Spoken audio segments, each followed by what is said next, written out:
हम लोगों ने पिछले श्लोकों में जिस ध्यान योग की उपरति का वर्णन किया, जब ध्यान योग करते हैं तो हमें किससे निवृत्ति करनी चाहिए, बताया था ना, वर्णन किया था ना कि संसार से है और जो भी विषय हैं उनसे हमें उपरति करनी चाहिए। अब आगे के श्लोक में उसकी अवस्था का वर्णन कर रहे हैं कि जब अगर ऐसी स्थिति होगी तो उसके साधन का फल क्या होगा।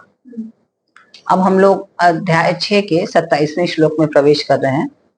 प्रशांत मनसं येनं योगिनं सुखमुत्तमम् उपैति शांत रजसं ब्रह्मभूतमकल्मषम्। भगवान श्री कृष्ण बता रहे हैं कि प्रशांत मनसं येनं, जिसके संपूर्ण पाप नष्ट हो गए, है ना। अर्थात जैसे तमोगुण है, तमोगुण की अप्रकाश, अप्रवृत्ति, प्रमाद, आलस्य, मोह, ये सब तमोगुण के विशेषताएं हैं कि आप प्रमाद में रहेंगे, हमेशा आलस्य में रहेंगे, मोह में फंसे रहेंगे। आप मोह के कारण आप आगे बढ़ ही नहीं पाएंगे, आपके कदम ही नहीं बढ़ेंगे, मोह से इतना ग्रसित रहेंगे आप। तो ये सब जो गुण है ये सब तम के गुण है। तो ये वृत्तियां जब नष्ट हो जाती हैं, जब ये समस्त वृत्तियां नष्ट हो जाती हैं तो इसका मतलब कि आपके पाप नष्ट हो गए, है ना। इसीलिए तमो गुणी को पहले कहा जाता है कि भगवान शिव की आराधना करो। भगवान शिव की आराधना करने से तमो गुण बड़ी जल्दी नष्ट होता है, बहुत शीघ्र नष्ट होता है अगर निरंतर हम उनकी उपासना करते हैं।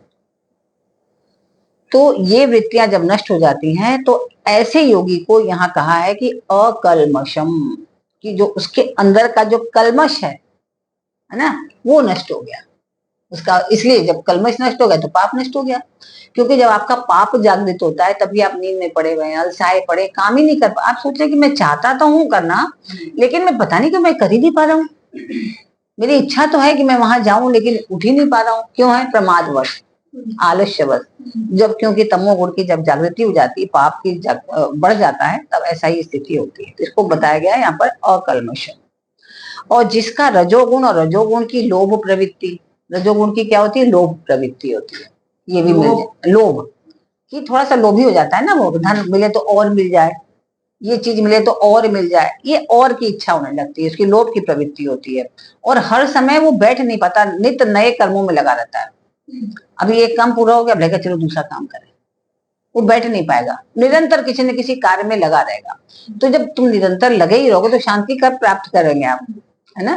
कि हर समय हम काम में लगे रहेंगे, अब ये काम, अब बैठेगा नहीं, चलो हम समाज सेवा ही कर लें, भले चलो हम किसी को पढ़ाई लें, चलो किसी से बात ही कर लें, तो आपने अपने लिए कहाँ समय निकाला। तो जो रजोगुणी है तो वो निरंतर जो है ऐसी कार्य में लगा रहता है, नए नए काम ढूंढ लेता है, वो अपने लिए बैठ नहीं पाता वो।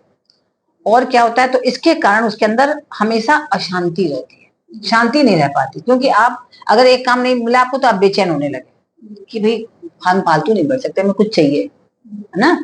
और उससे क्या होता है, जब अशांति होती है फिर आपके अंदर स्पृहा भी होने लगती है, यानी कि ईर्ष्या होने लगती है दूसरों के प्रति। वो ऐसा कर रहा है, मैं क्यों नहीं कर, मेरे में ज्यादा गुण है, उससे ज्यादा मेरे में काबिलियत है, मैं उससे ज्यादा अच्छा कर सकता हूँ या कर सकती हूँ, तो मैं क्यों बैठूं। तो आपके मन में फिर एक ईर्ष्या की भावना भी पैदा होने लगती है। तो जब ये वृत्तियां भी शांत हो जाएं तब उसको हम क्या कहेंगे? शांत रजसम। ऐसे योगी को हम कहेंगे शांत रजसम। जब ये वृत्तियां शांत हो जाए, रजो वृत्ति जब शांत हो जाए, तब ऐसे व्यक्ति को हम कहेंगे शांत रजसम। क्योंकि शांति तो हमें तभी प्राप्त होगी ना जब ये वृत्तियां समाप्त हो, या तम की या रज की। तो तमोगुण और रजोगुण तथा उनकी वृत्तियां शांत होने से मन क्या होता है कि स्वाभाविक रूप से शांत हो जाता है। ना आपके अंदर आलस्य है, ना आपके अंदर प्रमाद है ना, और लोभ भी नहीं है आपके अंदर, सारे पाप नष्ट हो गए आपके, और कोई हर समय कार्य करने की प्रवृत्ति नहीं, शांत, बहुत कुछ पा लिया आप, शांत। तो आपके अंदर स्वाभाविक रूप से शांति होने लगी। जो कर्म आपका आया प्रारब्ध के अनुसार, आप उस कर्म को तल्लीनता से कर रहे हैं, लगन से कर रहे हैं, लेकिन बिना किस इच्छा के किसके हमें इसका फल क्या मिलेगा और इसके बाद में क्या करूंगा, ये बिना विचार किए। तो क्या होगा, आपका चित्त शांत रहेगा और सब कर्म भी होते चलेंगे और आपके प्रारब्धानुसार आपको फल की भी प्राप्ति होती रहेगी। जैसा आप कर्म करेंगे। जब शांत चित्त रहेंगे तो वो कर्म भी आपका बहुत अच्छा रहेगा। तो क्या होता है कि जिसकी मात्र प्राकृत पदार्थों से तथा संकल्प विकल्पों से उपरति हो गई है ना, जैसे प्राकृत वस्तु जैसे हमारी विभिन्न कामनाएं हैं संसार के प्रति, व्यक्तियों के प्रति, तो वो सबसे भी हमारी उपरति हो गई है, उससे भी हमारी निवृत्ति हो गई है। तो ऐसे जो स्वाभाविक रूप से शांत मन वाले जो योगी हैं, उनको यहाँ कहा गया है प्रशांत मनसम, कि प्रशांत मनसम, कि प्रशांत एकदम शांत प्रवृत्ति वाला, आत्मिक शांति जिसको मिल गई हो, ऐसे ऐसे व्यक्ति को प्रशांत मनसम कहा गया। अब प्रशांत कहने का तात्पर्य है कि ध्यान योगी जब तक मन को अपना मानता है, ये मेरा मन है, मेरा मन नहीं कर रहा है काम करने का, बोलते हैं ना, मेरा मन वहां जाने का नहीं है, आज मेरा मन ये काम करने का नहीं, यानी कि कौन है मन? आपका मन है। तो जब तक हमने मन को अपना माना, तब तक क्या होता है कि अभ्यास से शांत तो हो जाएगा। जब हम कह रहे हैं मेरा मन है, तो अपने मन को हम शांत करने के लिए फिर अभ्यास करेंगे। इसके पहले बताया था ना कि अपने मन को बार बार ईश्वर में लगाओ, उस परम तत्व में लगाओ। तो इसके लिए हमें क्या करना पड़ा है? अभ्यास करना पड़ता है, बिना अभ्यास के नहीं हो रहा है। पर प्रशांत अर्थात शांत स्वभाव शांत नहीं हो सकता वो, क्योंकि अभी तो हम उसको अपने ही मान रहे हैं ना, तो स्वाभाविक रूप से शांत नहीं होता है वो, उसको हम सब प्रयास शांत कर रहे हैं। तो जब ध्यान योगी मन से भी उपराम हो जाता है, सोचता ही नहीं कि मन क्या है, जब उसकी स्टेप बाय स्टेप आगे जब बढ़ रहा है वो, है ना, जब उसने तम का भी त्याग कर दिया, रज का भी त्याग कर दिया, और फिर जब अपने मन को धीरे धीरे मन को अपने परम तत्व में लगाने लगा, तो तब तक तो मन समझ रहा है, तभी तो परम तत्व में लगा रहा है। लेकिन जब परम तत्व में लगाने लगा, तब वो मन को भी विस्मृत कर जाता है कि मन भी कुछ है। तो मन तो तभी तक उसको याद रहेगा ना, कि जब तक हमें यह कि उसमें लगाना है, और जब लगने लगा मन, तो फिर मन रहा कहाँ? फिर तो वो परम तत्व ही रहा ना। तो क्या होता है, तब ध्यान योगी का मन से भी उपराम हो जाता है, मन से भी निवृत्ति हो जाती है। तो मन को भी फिर अपना नहीं मानता वो, कि मन भी मेरा, ऐसा नहीं मानता। मन से भी संबंध उसका विच्छेद कर लेता है। तब मन में जो है राग द्वेष भी नहीं रहता। जब मन ही हमारा नहीं, तो फिर राग द्वेष कहाँ से आया? राग द्वेष तो तभी तक है ना जब हमारा मन है, कि हमारे मन में वो बात का दुख अभी भी है। कहते हैं ना लोग कि मन से निकली नहीं है वो बात। तो मन जब तक हमारा है, तभी तक राग द्वेष भी है।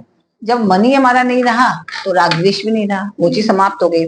फिर क्या होगा? मन हमारा स्वाभाविक रूप से शांत हो जाएगा, है ना। तो वही उपराम होने से, यानी कि पाप रहित, जब मन शांत हो गया तो पाप रहित हो गया, और शांत रजोगुण वाला एक प्रशांत मन वाला व्यक्ति हो गया, एकदम प्रशांत मन वाला ऐसा हो गया।